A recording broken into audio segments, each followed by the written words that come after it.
Ladies and gentlemen, I'm filmmaker James Fox, executive producer of Out of the Blue. I'd like to welcome everyone here to today's unprecedented event.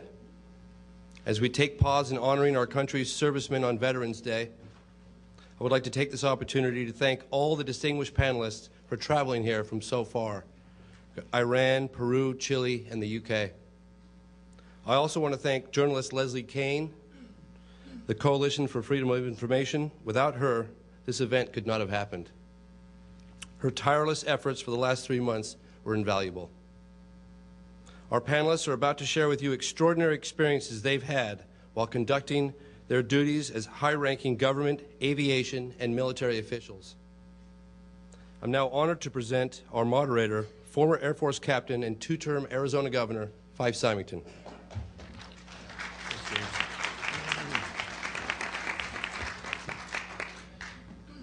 Well, I'd like to welcome you all here today, and I'd like to go over the program with you so that you understand how it will unfold. But first, I'd like to thank James Fox for his unbelievable investigative work and research over the past 12 years on this subject. He has really provided, I think, a great public service in an arena which is met with a great deal of skepticism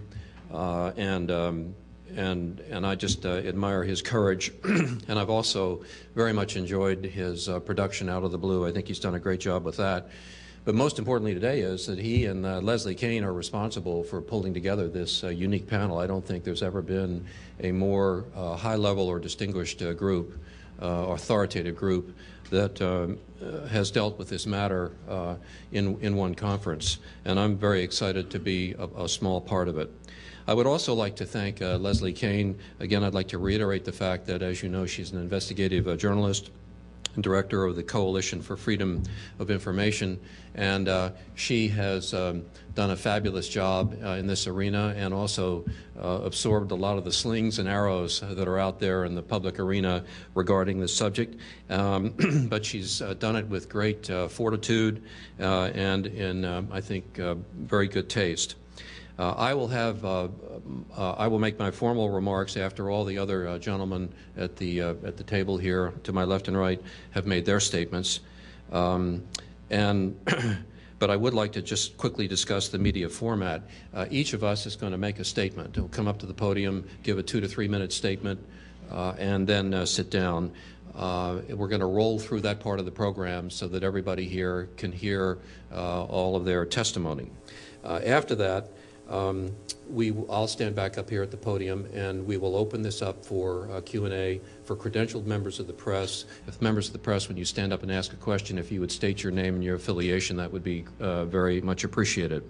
In my role as the moderator, I guess I also reserve the right to curtail a dialogue that may go on too long or something for the sake of time. We want to make sure we get to everybody and that all serious questions are answered. I would also like to note that there's a document here in front of you, if you're in the audience, to your left, which has been signed by all of us, which is a request for the United States government to reopen, in effect, the investigation into the UFO phenomena, which was terminated back in, I believe, 1969 Project Blue Book. And it's a very interesting document, and you should read it. Without further ado, we'll charge ahead with our first speaker, and we're on our way. Thank you.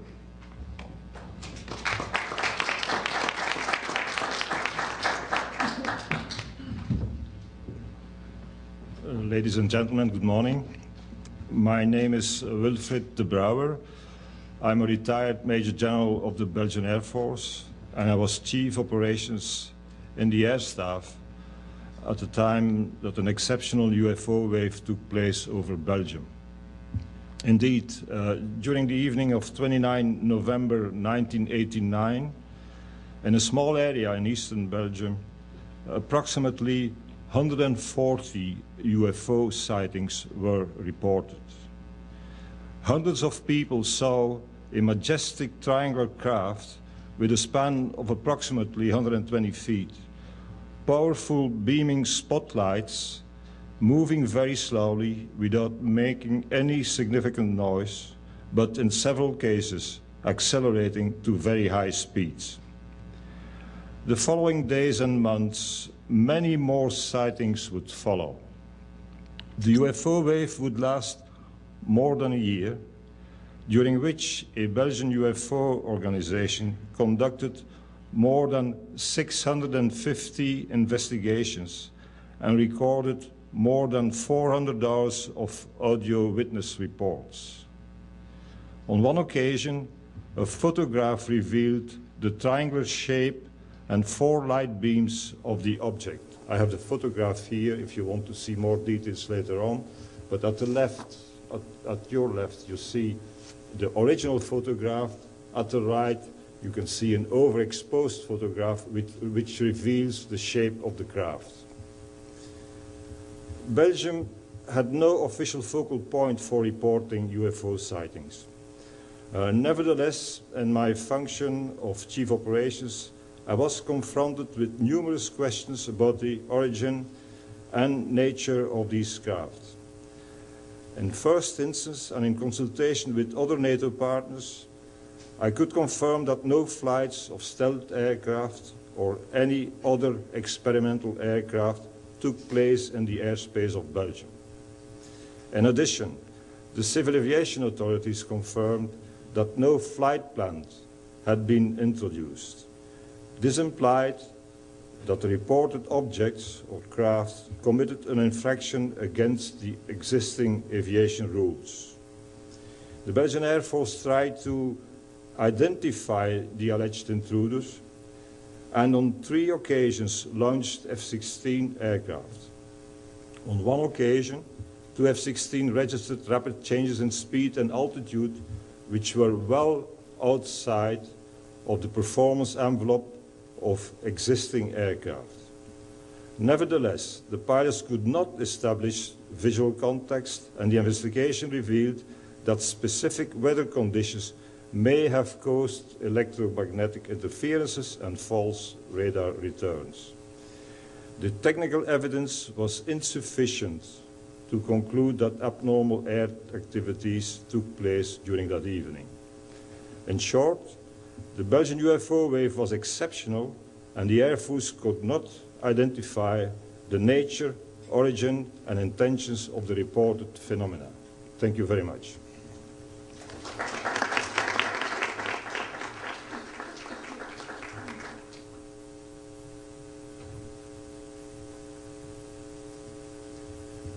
Bonjour, ladies and gentlemen.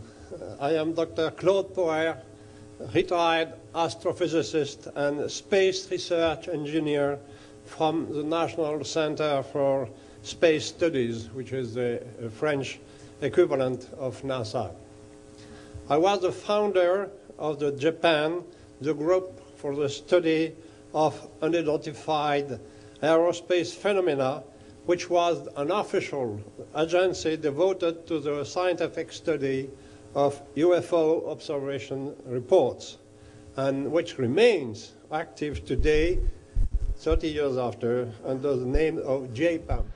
I first learned about the existence of official US UFO reports here in Washington early in the 60s from Dr. Allen Hynek, the well-known astronomical consultant of the US Air Force, Project Blue Book.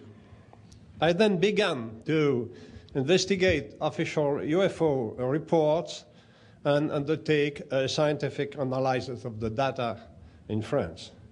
I received approval from CNES to create and direct the Japan about 15 years later, in 1977. I trained our first investigators, teaching them how to conduct official investigations into the different kinds of reports, from lights in the sky to landings with physical evidence and observation of occupants. We had an independent scientific steering committee. This committee recommended that we continue to pursue this work during the 2 years of my direction.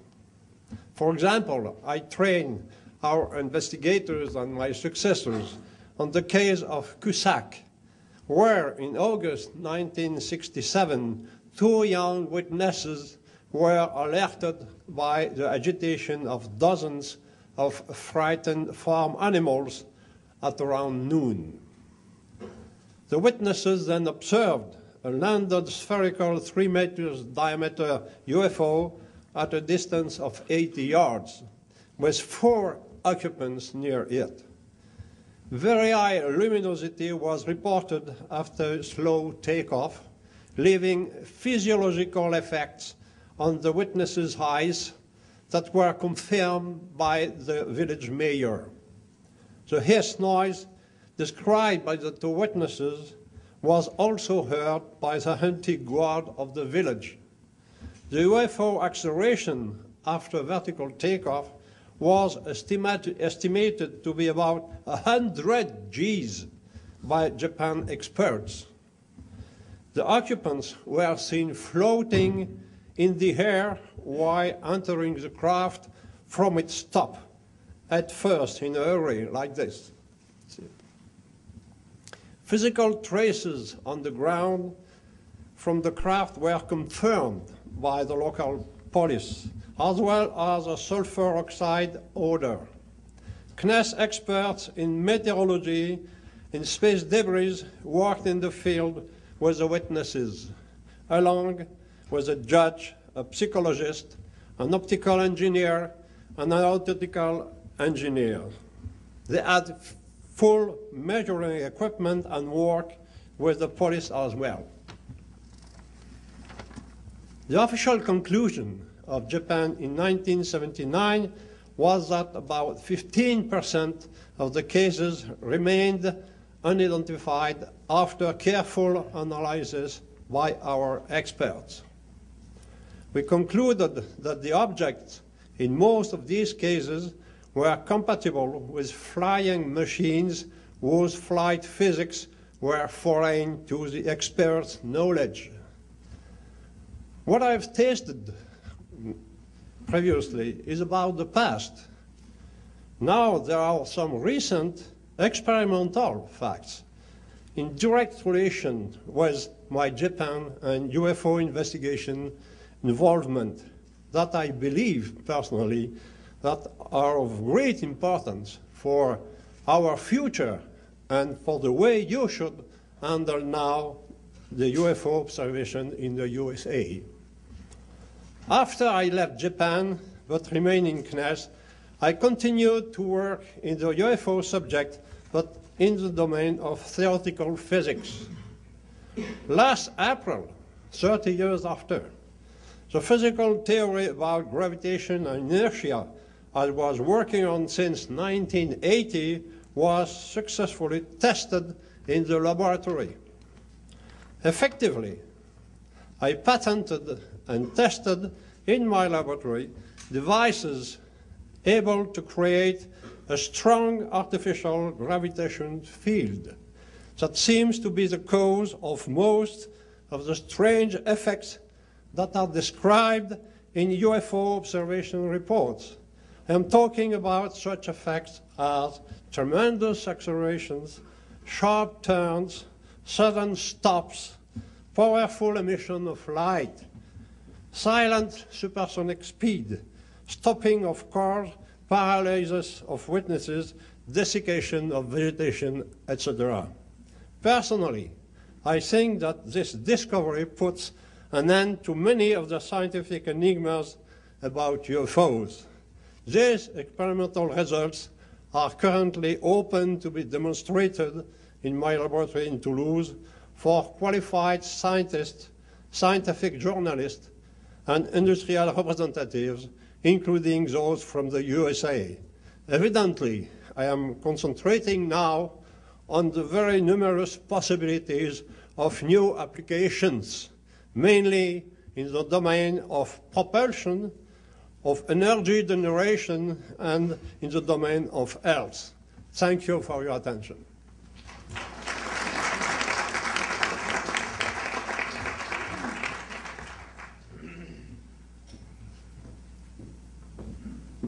Ladies and gentlemen, good morning.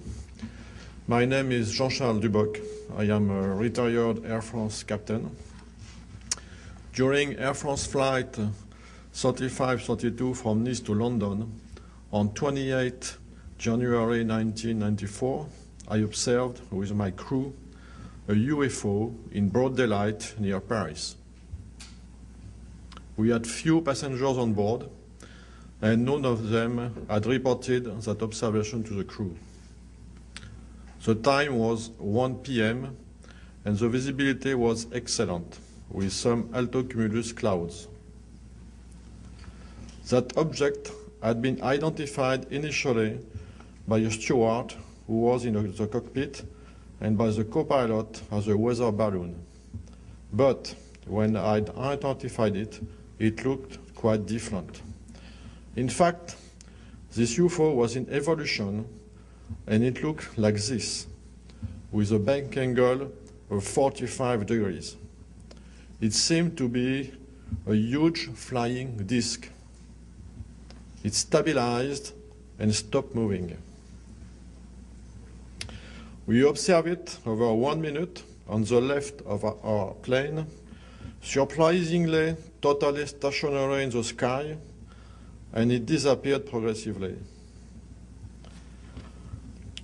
This large object was below us at the altitude of 35,000 feet. We were at 39,000 feet, at a distance of about 25 nautical miles. The color was red-brown with blurred outlines. The apparent diameter of this object could be compared to the diameter of the moon or the sun. That means that it was about 1,000 feet wide. We had no idea of the structure of the UFO that seemed to be embedded in a kind of magnetic or gravitational field with no lights or visual metallic structure, which gave it a really fuzzy appearance. The most incredible aspect is that it became transparent and disappeared in about 10 to 20 seconds. My co-pilot, Chief Steward, and I quickly realized that what we were seeing didn't resemble anything known to us, and we reported our sighting to RANS Traffic Control. Simultaneously, the radar of the Operational Center of the Air Defense, the CODA, registered a 1 minute spot crossing the track of our plane. When I recorded the estimated position of the UFO on an aeronautical map, I was surprised to realize that its position was near the base of Taverny, which hosts the headquarters of the French Strategic Air Command. This sighting has been studied by the French Military Committee Group under the direction of General Donizetti and with the participation of several high-ranking officers of the French defense, as well as by Japan under the French National Space Center, CNES. The investigations determined this could not have been a weather balloon and estimated the approximate length of the UFO to have been 800 feet. This sighting remains unexplained. Thank you.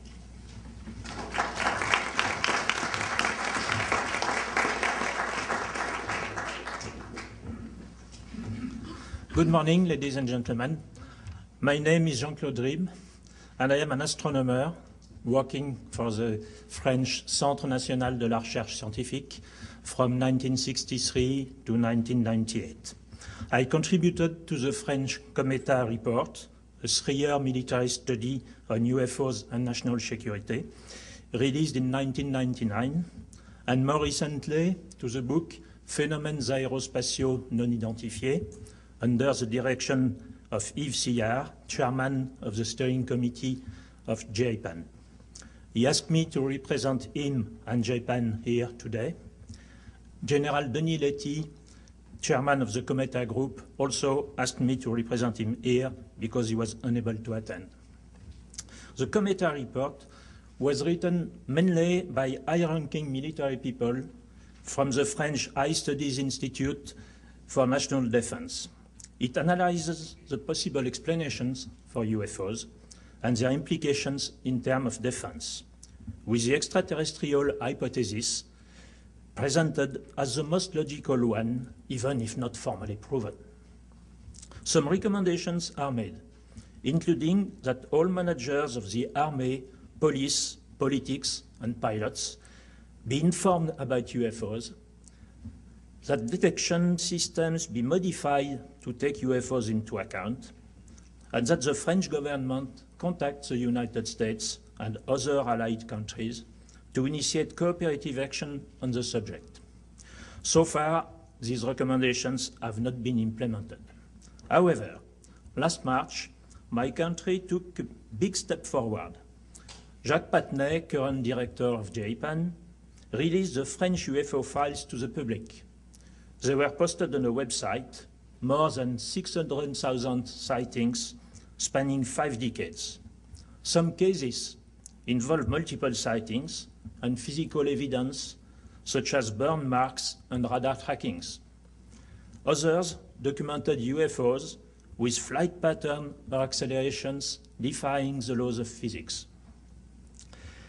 Monsieur Patnais told the press at the time that we do not have any proof at all that extraterrestrials are behind the unexplained phenomena, nor do we have any proof at all that they are not. JPAN's steering committee plays an important role with representatives from the Army, police, civil aviation, meteorology, and the scientific community. This committee ensures the best conditions for gathering reports by instructing the agencies involved in investigations and protecting any witnesses who request anonymity for fear of ridicule. My personal opinion is that UFOs should be taken seriously and studied without prejudice. There may be several possible explanations, such as rare atmospheric phenomena, but some cases strongly suggest actual flying machines with characteristics well beyond our terrestrial capacities. If these cases could be completely proven as such, then the extraterrestrial hypothesis would probably be the most likely explanation for this advanced craft. Admittedly, it's a fantastic possibility, but not an irrational one, given the data we have. Thank you.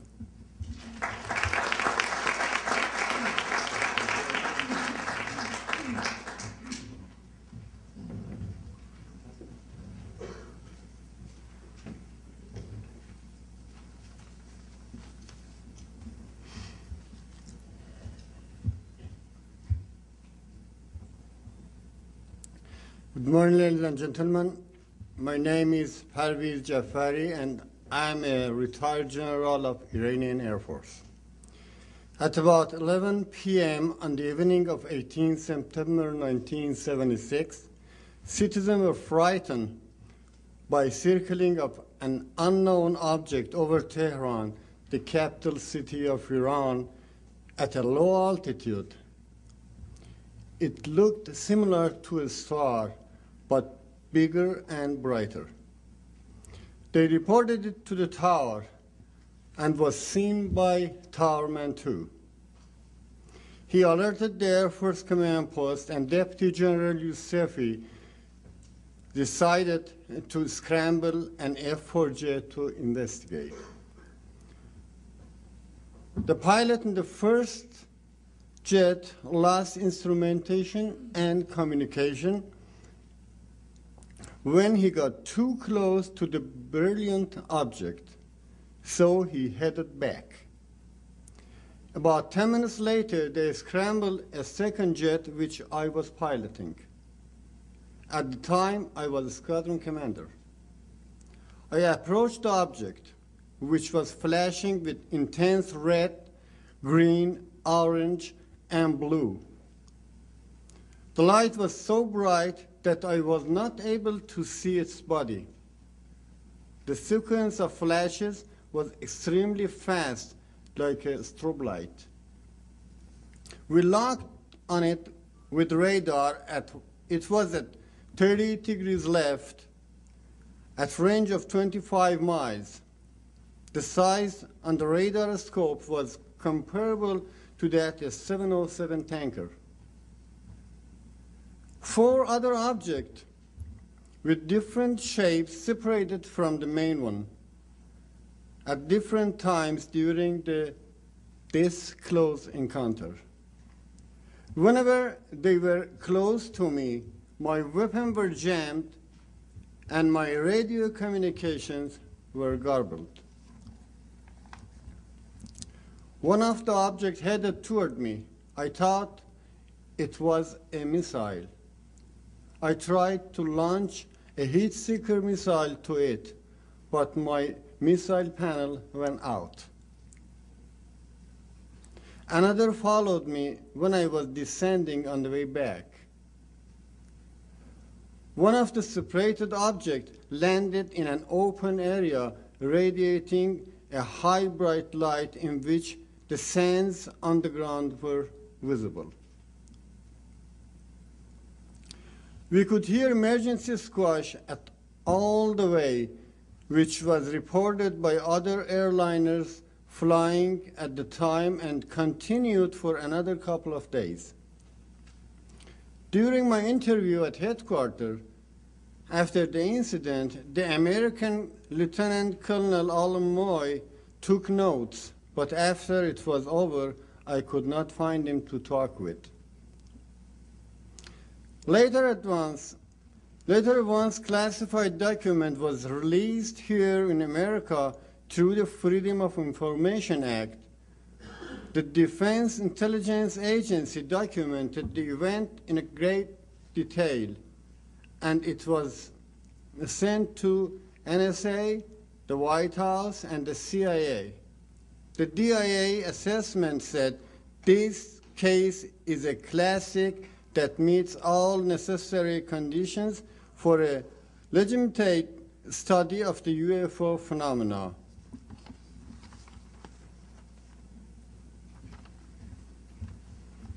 Then I would be happy to answer questions and tell you more. Thank you.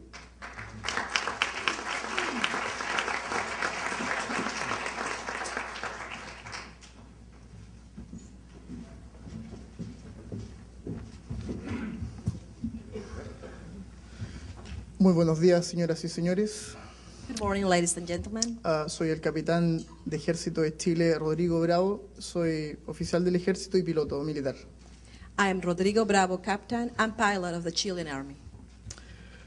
Desde los inicios de la historia de Chile, existen vestigios, reportes y antecedentes de la observación de fenómenos sin identificación en los cielos de todo el territorio. Since the beginning of Chilean history, there has been reports of unidentified phenomena, sometimes called UFOs, observed in our skies.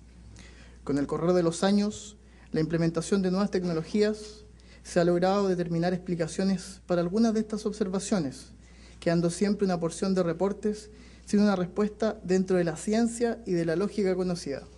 Over the years, we have increased our capacity to explain many of the sightings, but some continue to remain without scientific or logical explanation. Es por tal motivo que en octubre del año 1997, la Dirección General de Aeronáutica Civil de Chile, dependiente de la Fuerza Aérea de Chile, crea el Comité de Estudios de Fenómenos Aéreos Anómalos, CEFAA. Esta agencia tiene y maneja los reportes aéreos de fenómenos aéreos no identificados en cooperación con especialistas en aeronáutica. For that reason, in October 1997, the Department of Civil Aeronautics, the Chilean equivalent of the American FAA, set up the Committee for the Study of Anomalous Aerial Phenomena, known as the CEFA. This agency handles the best reports of unidentified aerial phenomena in cooperation with aeronautic specialists. Desde el año 2000, y siguiendo esta estructura aeronáutica, la Brigada de Aviación del Ejército de Chile dispone que realice mi tesis acerca de los fenómenos aéreos no identificados como oficial alumno de la especialidad de piloto militar. debido a que esta unidad tenía en sus registros varios informes de incidentes de vuelo con fenómenos aéreos que no correspondían a tráficos normales. In 2000, the aviation branch of the Army of Chile assigned me to research anomalous aerial phenomena, which they knew were real, and their effect on aerospace security. I then graduated to become a military pilot and learned that the aviation army had in its files many reports of UFO incidents from military pilots. La conexión entre la aviación del ejército y el CFA ayudó a realizar un avance muy importante en el estudio de los fenómenos aéreos anómalos, entregando hasta el día de hoy un total de 9 informes oficiales. Esto ha ayudado a crear una conciencia en las tripulaciones de vuelo, las cuales hoy en día mantienen una postura abierta con informar situaciones anormales relacionadas con ovnis, cooperando con la seguridad aérea. A link was then established between our Army office and the CEFA. As a result, 9 official cases have been documented. This has helped to create awareness among the flight crews about UFOs, and they now cooperate with flight security to report any abnormal situation. El caso más importante de la aviación civil, donde un objeto volador no identificado afecta la seguridad de una operación aérea, ocurre en el año 1988, cuando el piloto de un Boeing 737, en aproximación final al aeropuerto El Tepual de la ciudad de Puerto Montt, se ve forzado a realizar un viraje a la izquierda, evitando colisionar con un objeto que se dirigía en dirección contraria y en ángulo de colisión, cuyas características lo describieron como una luz brillante que cambiaba de colores entre rojo y verde, no apareciendo en el radar, pero sí siendo observado por el personal de la torre de control y del radar del aeropuerto. One of our most important civil aviation cases occurred in 1988, showing that identified flying objects can be a danger for air operations.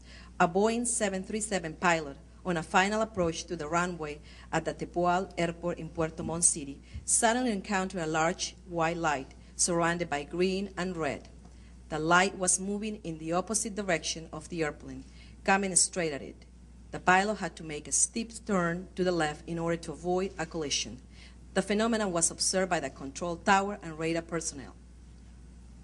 En el año 2000, un avión Citation 2, perteneciente a la aviación del Ejército de Chile, volando al sur de Santiago, observa un objeto alargado, con forma de puro de color gris brillante, el cual, en un movimiento anormal, se desplaza quedando al costado derecho del avión, volando paralelo a una corta distancia por 2 minutos. In 2000, the crew of a Chilean plane from the aviation branch of the Army, flying south of Santiago, observed a long cigar-shaped object, a brilliant gray. It flew parallel to the right side of the aircraft for 2 minutes and then disappeared at very high speed.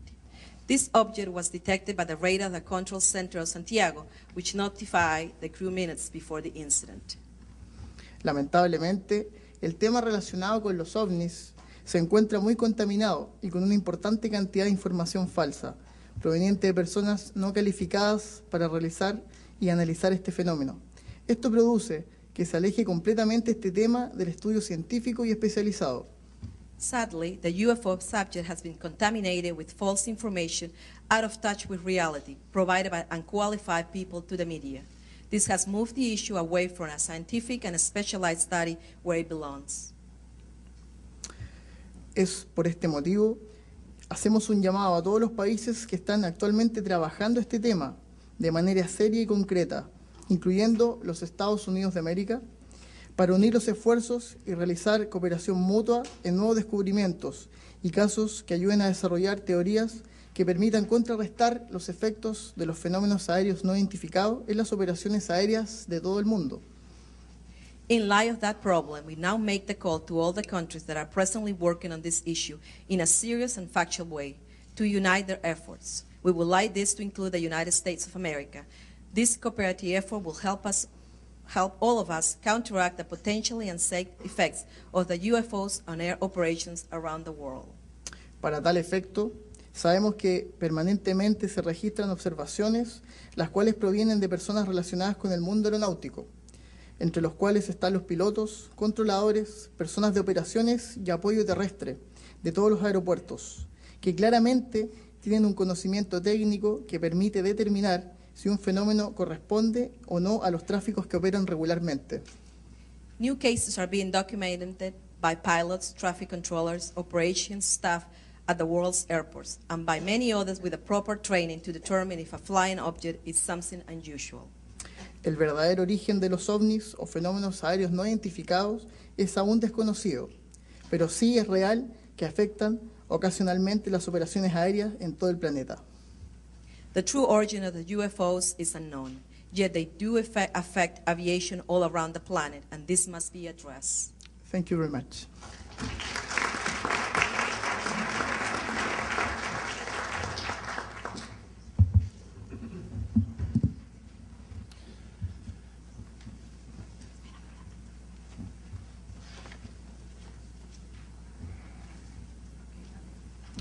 Buenos días, damas y caballeros. Mi nombre es Óscar Santamaría Huertas y soy oficial piloto de la Fuerza Aérea del Perú en situación de retiro actualmente. Good morning, ladies and gentlemen. I'm Oscar Santamaría Huertas, official pilot of the Peruvian Air Force, currently retired. El 11 de abril de 1980, a las 7:15 horas de la mañana, 1.800 hombres estaban en formación en la base aérea de La Joya, Arequipa. On April 11, 1980, at 7:15 in the morning, 1,800 men were in formation at the airbase of La Joya, Arequipa. Todos ellos observaron un objeto estacionario en el aire, que parecía un globo, como a 5 kilómetros de distancia y a unos 600 metros de altitud. Era luminoso porque reflejaba el sol. They all observed a stationary object in the sky which looked like a balloon at about 3 miles distance and approximately 1,800 feet altitude. It was luminous because it reflected the sun. Mi comandante de unidad me dio la orden de despegar en mi jet Sukhoi 22 para dispararle al objeto esférico, porque estaba en espacio prohibido, sin permiso, y temíamos espionaje. My unit commander ordered me to take off in my Sukhoi 22 jet to shoot down the spherical object. It was in restricted airspace without clearance, and we were concerned about espionage. Yo me acerqué al objeto y le disparé 64 obuses de 30 milímetros. Algunos obuses fueron contra el terreno y otros le pegaron de lleno al objeto, pero sin ningún efecto. Los obuses no rebotaron, probablemente fueron absorbidos.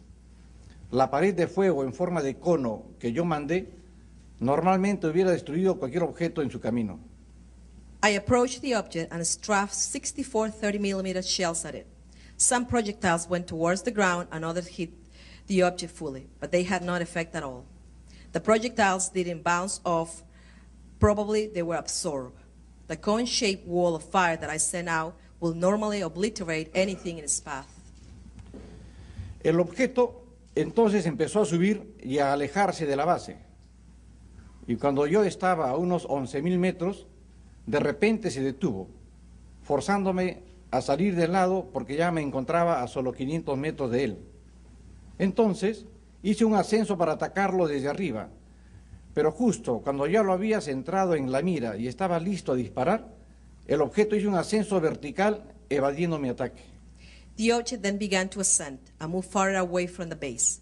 When I was about 30,000 feet, it made a sudden stop, forcing me to veer to the side since I was only 1,500 feet away. I flew up higher to attack it from above, but just as I had locked on the target and was ready to shoot, the object made a straight vertical climb, evading the attack.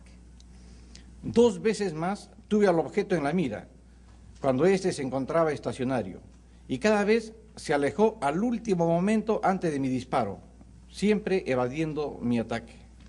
2 more times I had the object on target, when the object was stationary. Each time it moved away at the very last minute, when I was about to fire, always eluding my attack. Entonces, decidí hacer un ascenso a toda velocidad para ponerme muy por encima del objeto, pero este empezó a subir también y casi en paralelo con mi avión. Cuando sobrepasé los 19.000 metros, el objeto se detuvo. I decided to climb at full thrust to get above the object, but it began to ascend almost parallel to my plane, and when I reached 63,000 feet, it stopped. Fue entonces que me acerqué a 100 metros del objeto. Tenía unos 10 metros de diámetro, estaba como esmaltado con una cúpula de color crema sobre una base metálica ancha y circular, No tenía motores, ni escapes, ni ventanas, ni alas o antenas. Carecía de todos los implementos típicos de un avión y sin ningún sistema visible de propulsión. At this point, I came to within about 300 feet of the UFO. It was about 30 feet in diameter. It was enamel, cream-colored dome with a wide circular metallic base. It had no engines, no exhaust, no windows, no wings or antenna. It lacked all the typical aircraft components with no visible propulsion system. Fue en ese momento que me di cuenta que esto no era un objeto para espiar, sino que era un ovni, algo completamente desconocido. Ya casi no tenía combustible, o sea que ya no podía ni atacar ni maniobrar mi avión, tampoco escaparme a alta velocidad, y sentí temor. Quizás este era mi fin. It was at that moment that I realized this was not a spying device, but that it was a UFO, something totally unknown. I was almost out of fuel, so I couldn't attack or maneuver my plane or make a high-speed escape. I was afraid. I thought I might be finished. Entonces logré calmarme y avisé por radio que otro avión viniera para echar un vistazo. Me dijeron que no, que estaba demasiado alto, que simplemente me regresara. Tuve que planear parte de mi descenso por falta de combustible, haciendo zigzag y siempre viendo por mis espejos retrovisores, con la esperanza de que el objeto no me persiguiera. No pasó nada. When I had calmed down, I radioed for another plane to come and I have a look trying to hide my fear. They say, no, it's too high, just come back. I had to glide part way down due to lack of fuel, zigzagging to make my plane harder to hit, always with my eyes on the rear view mirrors, hoping it wouldn't chase me. It didn't. Pasé 22 minutos de maniobras contra el objeto. Después de que aterricé, el objeto permaneció estacionario en el cielo por 2 horas más a la vista de todos en la base. I had spent 22 minutes maneuvering with this object. After I landed, the object remained stationary in the sky for 2 hours for everyone at the base to see. Un documento del Ministerio de la Defensa de los Estados Unidos, intitulado OVNI visto en Perú, describió el incidente, diciendo que el origen del objeto sigue desconocido. A U.S. Department of Defense document titled UFO Sighted in Peru described the incident, stating that the vehicle's origin remains unknown. Todavía me da escalofrío cuando me acuerdo. It still gives me chills to think about it. Muchas gracias.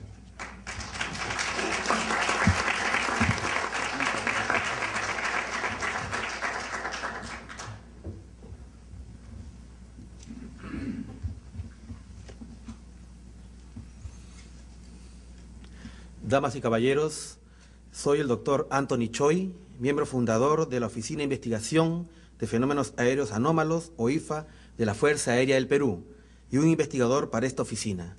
Esta agencia fue establecida por la Fuerza Aérea Peruana en diciembre del 2001. Good morning, ladies and gentlemen. I am Dr. Anthony Choi, founding member of the Office of Investigation of Anomalous Aerial Phenomena, or IFA, and an investigator for this office. This agency was established by the Peruvian Air Force in December 2001.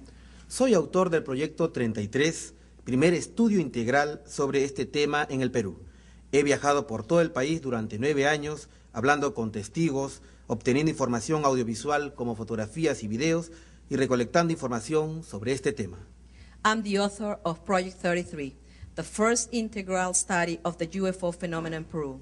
I traveled all over my country for about 9 years, speaking with witnesses, obtaining audiovisual information such as photographs and videos, and collecting data for this study. El 13 de octubre del año 2001, en la ciudad de Chulucanas, al norte del Perú, ante cientos de personas, 8 inmensas esferas de luz de intenso color rojo anaranjado fueron grabadas en video. Nosotros fuimos los primeros en obtener estas imágenes y las entregamos a la Fuerza Aérea. Estos objetos permanecieron más de 5 horas flotando y moviéndose aparentemente de manera inteligente y en completo silencio hasta desaparecer. On October 13, 2001, in the northern city of Chulucanas, and before hundreds of people, 8 spheres of light of an intense red-orange color were recorded on video. We were the first ones to obtain this video, and we gave it to the Air Force. These objects were suspended in the air for over 5 hours. moving in an apparently intelligent manner and in absolute silence until they disappear. Días después, el 25 de octubre, fue grabado un objeto luminoso en forma de lágrima de aproximadamente 25 metros de diámetro sobre la campiña cercana a la ciudad. A los pocos minutos son registrados el aparente aterrizaje de dos esferas de luz de en medio de los árboles circundantes. A few days later, on October 25th, the luminous sphere-shaped object of some approximate 80 feet was recorded over the countryside near the city. Within a few minutes, the apparent landing of light spheres in the wood was also recorded. En febrero del 2003, la OIFA, organismo de la Fuerza Aérea Peruana, me ordenó investigar estos avistamientos. In February 2002, the Air Force OIFA ordered me to investigate these sightings. Asumiendo la responsabilidad de las pesquisas del llamado Incidente Chulucanas, es que en febrero del 2003 el coronel FAB, José Rafa Moloche, director de Intereses Aeroespaciales de la Fuerza Aérea, reconoció ante los medios de comunicación que el incidente Chulucanas era la primera investigación ovni oficial en el Perú. Taking responsibility for the so-called Chulucanas incident in February 2003, Peruvian Air Force Colonel José Rafa Moloches, Director of Aerial and Space Concerns, made an open statement to the media acknowledging that the Chulucanas incident was the first official UFO investigation in Peru. La conclusión preliminar fue que los avistamientos, siendo físicamente reales, no tenían explicación. El caso sigue abierto y la investigación la sigo de manera independiente. The preliminary conclusion was that the sightings, although being physically real, had no explanation. The case remained open and the investigation continues independently done by me. El clímax llegó cuando el 6 de agosto del año 2004, junto con un equipo de la cadena de televisión norteamericana Univision, grabamos durante 55 largos minutos un lejano objeto de origen y naturaleza desconocida que se movía en el cielo a gran velocidad, de arriba a abajo, de izquierda a derecha. The climax occurred on August 6 of 2004 when, in collaboration with the American television channel of Univision, we were able to record for 55 minutes a distant object of unknown nature and origin, moving at great velocity in the sky, going up and down and right and left. Creo que la Fuerza Aérea del Perú ha hecho lo correcto al abrir una oficina de investigación. La evidencia que nosotros tenemos sobre casos e incidentes que realmente han sucedido en nuestro país demuestra que el fenómeno ovni sigue siendo uno de los grandes desafíos para nuestro actual conocimiento científico y tecnológico. I believe the Air Force in Peru has done the right thing by opening an office to conduct these investigations. The evidence we have from actual UFO cases and incidents that have taken place in our country show that the UFO phenomenon remains one of the greatest challenges to our current knowledge of science and technology. Thank you very much.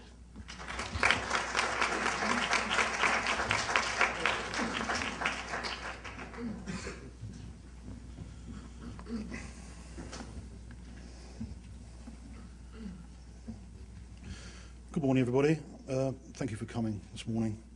My name is Ray Bowyer, and I fly a civilian airliner as captain. I've been invited here due to my sighting last April of multiple as yet unidentified objects over the Channel Islands region of the English Channel.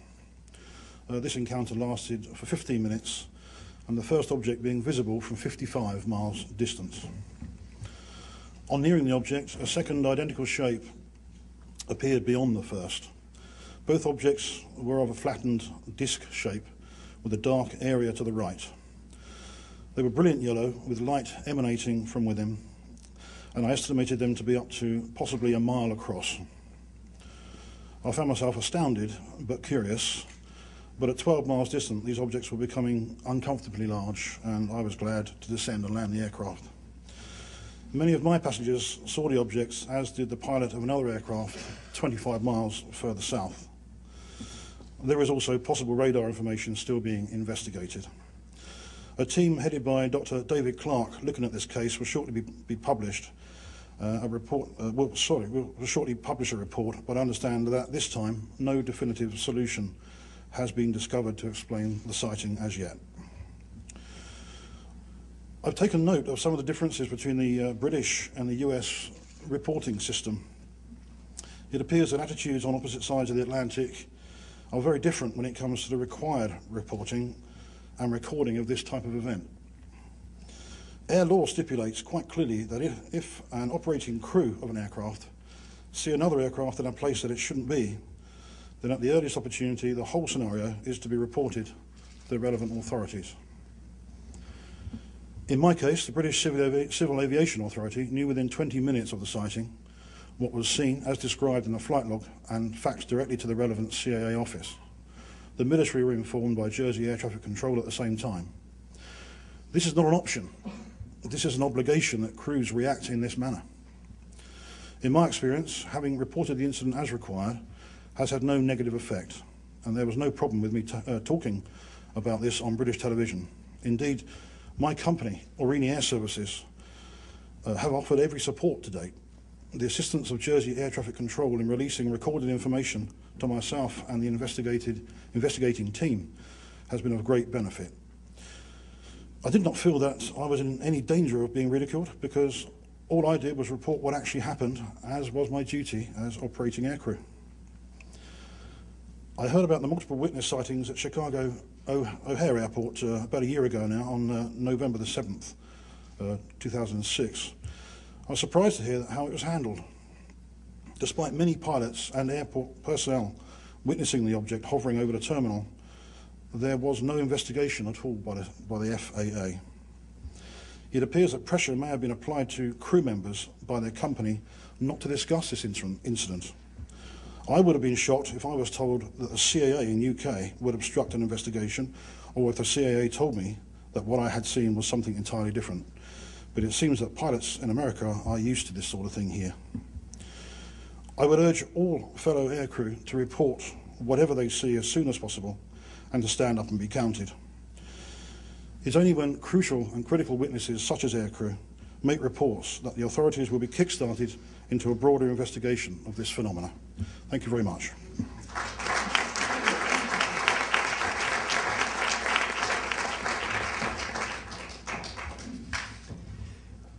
My name's Nick Pope, formerly with the British Ministry of Defence. Since 1950, the British government has received over 10,000 UFO reports. Now, responsibility for this subject rests with the Ministry of Defence, whose remit is to look for evidence of any potential threat to the United Kingdom or anything else of any defence significance. From 1991 through to 1994, I was the desk officer responsible for these investigations. Most UFO sightings turned out to be misidentifications of things such as aircraft, satellites and meteors. But in around 5% of cases, no explanation could be found. And these cases included incidents where reliable witnesses, such as police officers and pilots, reported structured craft performing speeds and manoeuvres significantly in excess of anything that they'd seen military jet aircraft perform. Other cases, including in this category, involved UFOs tracked on radar and incidents where photos or videos were produced and where the MOD's technical experts found no evidence of any faking.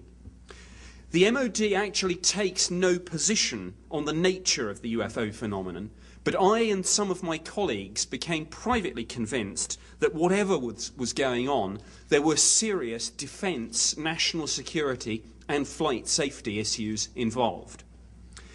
In March 1993, I investigated a case where a UFO was seen by about 60 witnesses, including military personnel at 2 Air Force bases. Witnesses included a patrol of Air Force police and a meteorological officer with 8 years' experience. Now, this latter witness described a triangular-shaped craft moving in an erratic way. It was midway in size between a C-130 transport aircraft and a Boeing 747. He said it was emitting a low-frequency humming sound, and he said it moved slowly at first before accelerating away to the horizon many times faster than a military jet.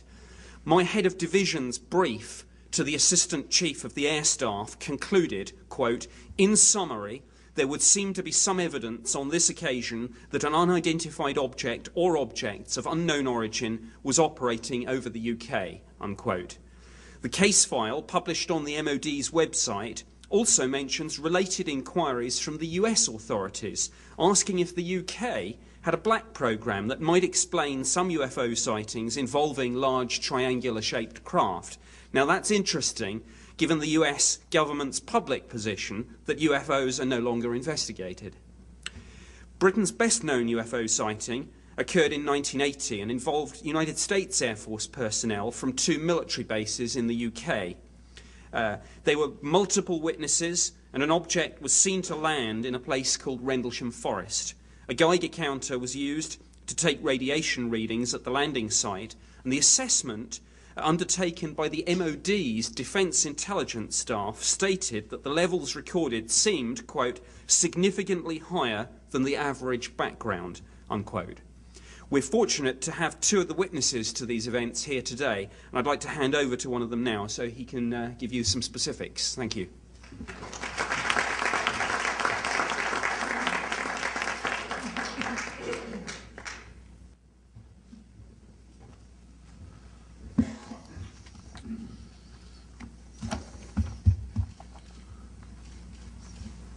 I'm not sure if it's good morning or good evening or good afternoon here. It's 12 o'clock. My name is James Peniston, United States Air Force retired. In 1980, I was assigned to the largest tactical fighter wing in the Air Force at the time. I was stationed at RAF Woodbridge, England.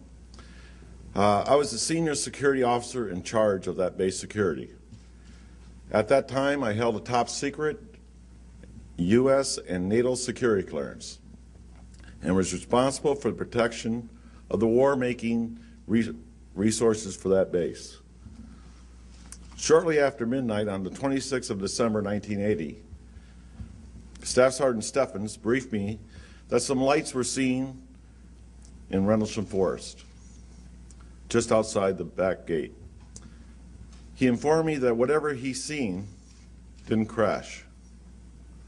He told me it landed. I discounted that and reported to the control center at the base that we had a possible downed aircraft. I then ordered Airman Kabanzak, A1C Burroughs to respond with me off-site. When we arrived to the suspected crash site, it quickly became apparent that we were not dealing with a plane crash, or for that matter, anything else we've ever responded to. There was a bright light emanating from an object on the forest floor. As we approached it on foot, a silhouetted triangular craft about 9 feet long, 6.5 feet high, came into view. The craft was fully intact and sitting in a small clearing just inside the woods.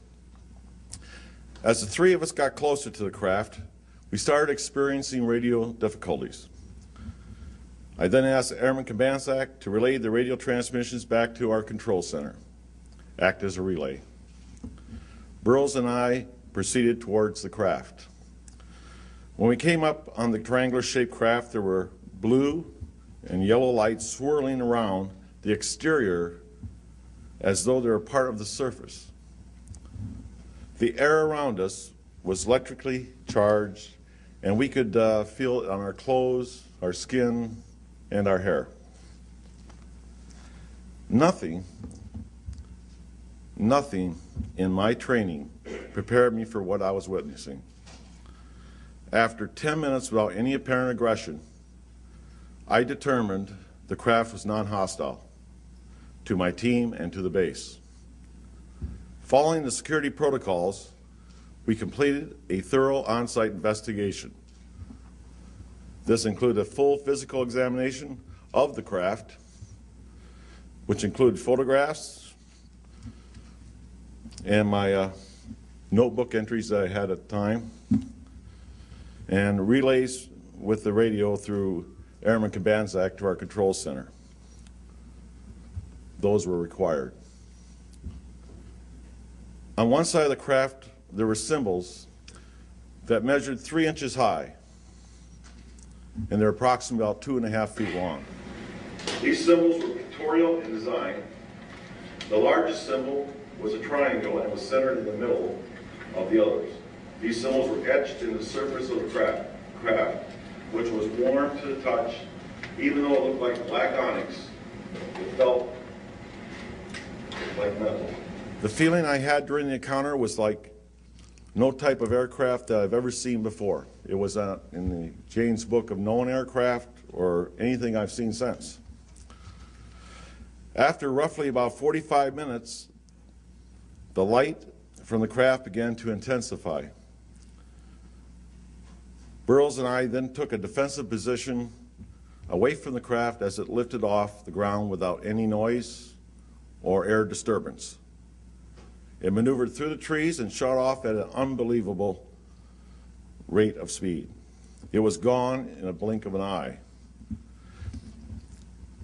In my law book that I have right here, I wrote, "Speed, impossible." That night, over 80 Air Force personnel, all trained observers assigned to the 81st Security Police Squadron, witnessed the takeoff. The information acquired during that investigation was reported through my military channels. The team and witnesses were told to treat the investigation as top secret, and no further discussion would be allowed. The photographs that we retrieved from the base lab, 2 rolls of 35 millimeter, of course, were apparently overexposed. Thank you.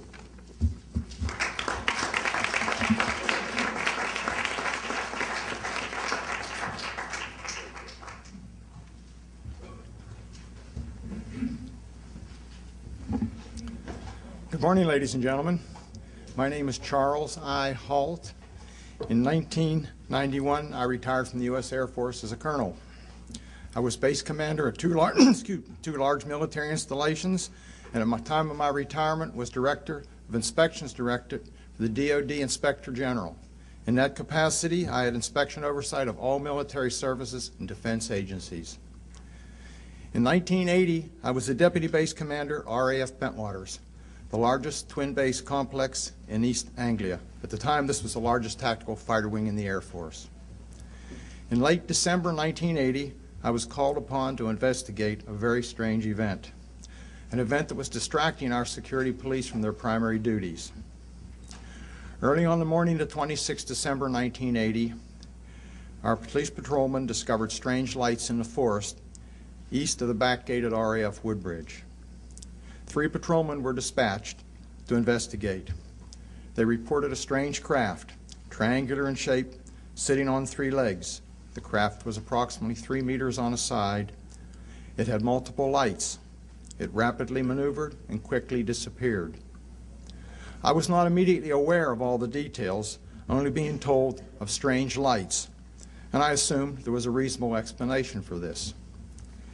2 nights later, at the family Christmas party, I was interrupted by the on-duty police commander. He told of strange events and said it was back. Since my boss had to present awards, I was tasked to go out and investigate. I fully expected to find an explanation. I took 2 senior patrolmen with me, a disaster preparedness expert, and the reporting on-duty police officer. At the site, we found 3 1.5-inch indentations, triangular in pattern. Now today I have a plaster cast of one of those 3 indentations. And as you can see, it's about 1.5 inches, maybe 2 inches deep, and about 9 inches across. An interesting point is that the forest floor there was very hard-packed sand. In order to make 3 impressions of this nature, it would have had to have been a very heavy object. We discovered mild radiation and evidence of broken branches on the trees. We suddenly observed a very bright red-orange object. It was oval and with a black center. It reminded me of an eye, and it appeared to be winking or blinking. It maneuvered horizontally through the trees with an occasional vertical movement. When approached, it receded and silently broke into 5 white objects. We moved out of the forest and onto a pasture and observed several objects in the sky, multiple objects to the north. They changed shape from elliptical around. Several other objects were seen to the south. One approached at a very high speed and sent down a strange beam right at our feet. It was different than an ordinary light in it didn't radiate. It was more like a laser beam. Another object sent down beams of light into the weapons storage area. The whole time we had difficulty communicating with the base, as all three radio frequencies that we were using kept breaking up. This activity continued for about an hour. During this entire event, I was fortunate to have with me my small pocket recorder. It's a little linear recorder that I carried around the base, usually to take notes because I didn't like to write much. So I recorded all the significant events that happened that night. Unfortunately, the tape recorder is no longer functional, but I do have a tape and a good copy of it. I have no idea what we saw that night, but I do know with great certainty it was under intelligent control. I thank you for your attention and will be available for questions after.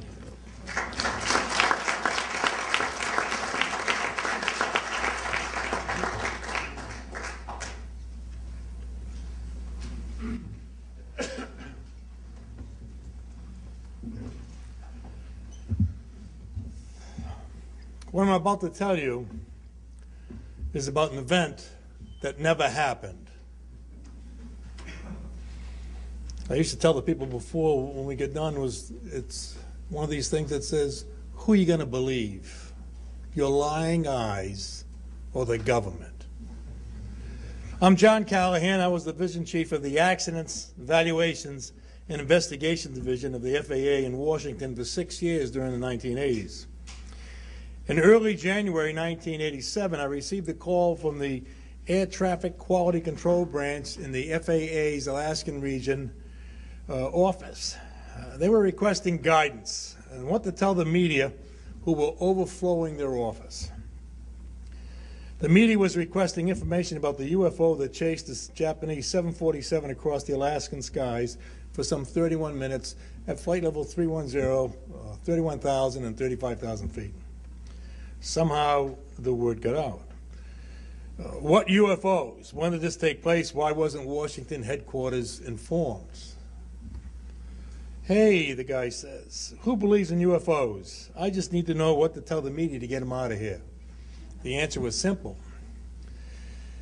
Tell them it's under investigation.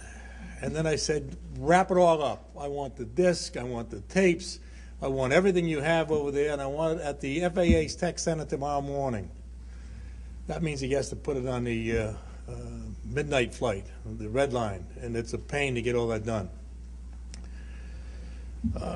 Japanese airline flight 1628 was a cargo jet with a pilot, co-pilot, and one crew member.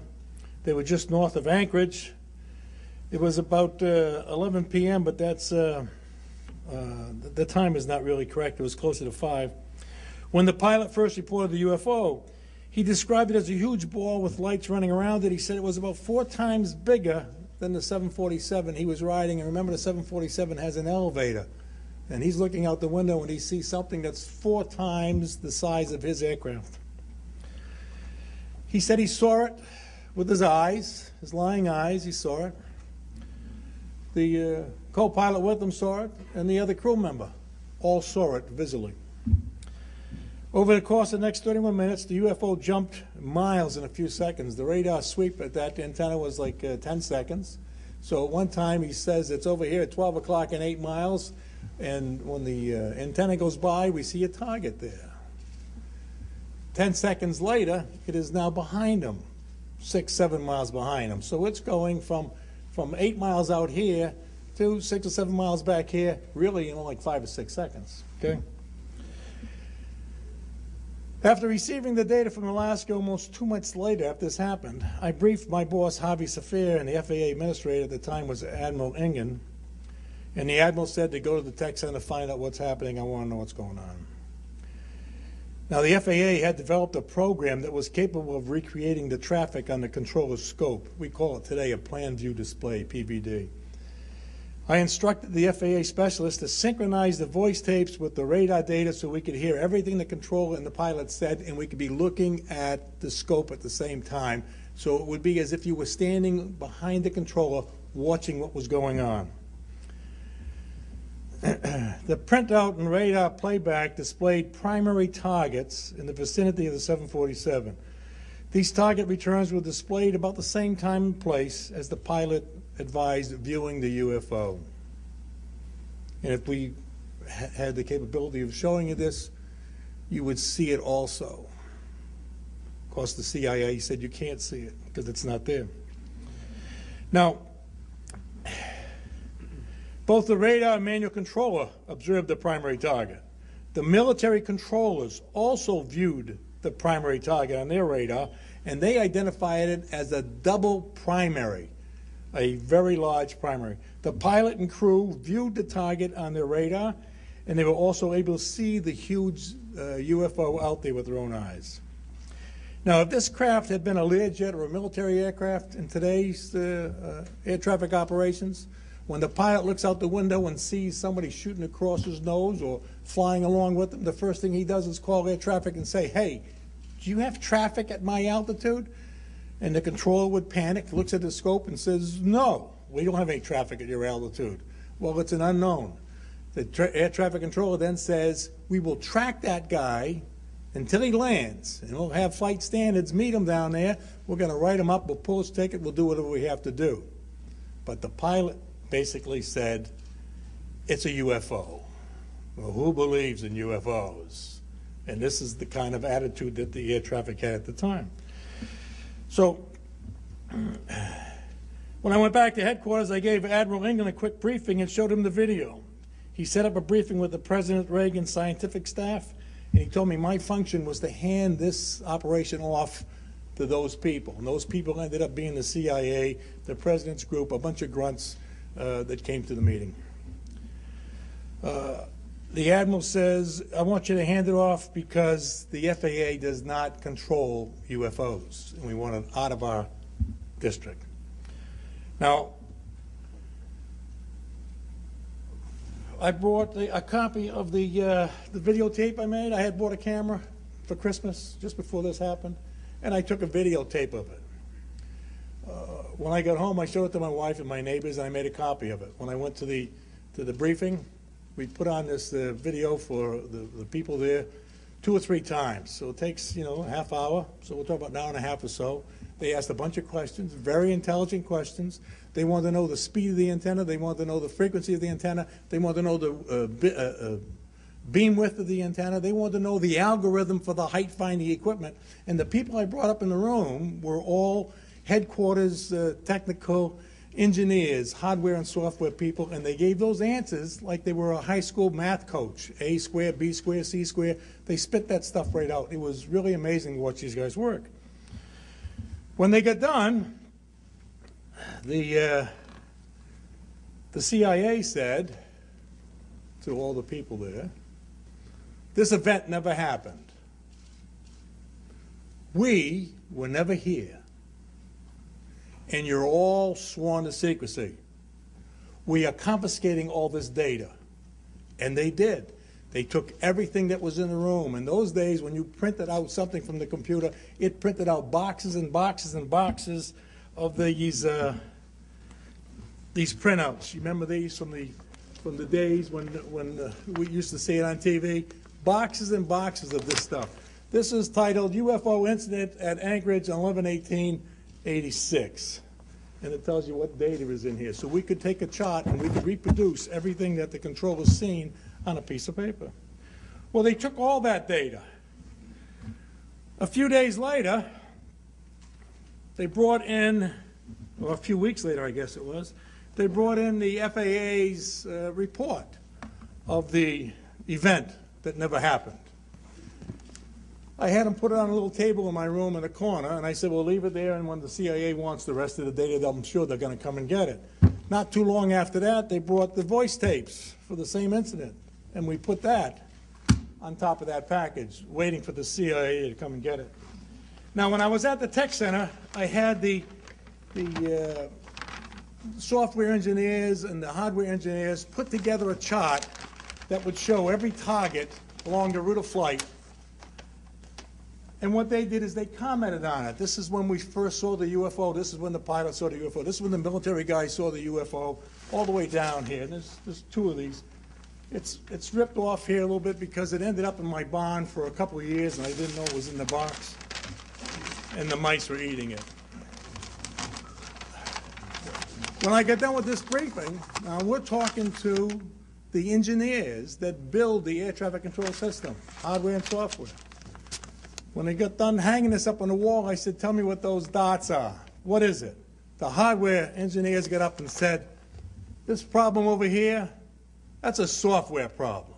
And this one over here, software problem. Every time, all the way down, it's a software problem. There's nothing wrong with our hardware system. So I said, fine. It makes sense to me. So the software guy gets up, and he says, this target over here, that's a hardware problem. And this one here, a hardware problem. There was no software problems. And there was no hardware problems. Well, what do we have? If we don't have anything, do we have a target there or not? Well, one man got up and said, my religion forbids me to believe in UFOs. So I said, fine. I gave the briefing. They carried all the stuff. They took it out. This stuff stayed in my office for 2 years. When I left, one of the specialists came in there in a hurry to get me out. They packed up everything that was hanging there, all the stuff on the walls, and they put it in boxes and shipped it to my house. Today,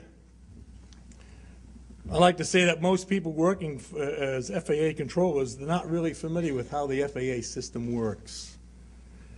They don't know why aircraft traveling through our airspace is not displayed under scope. They don't know why.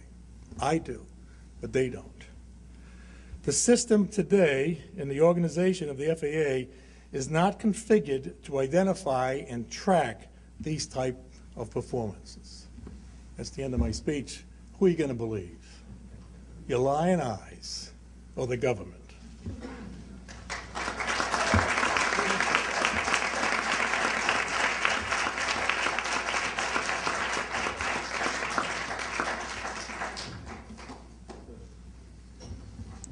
Thank you, Inspector Callahan. You beat Clint Eastwood hands down.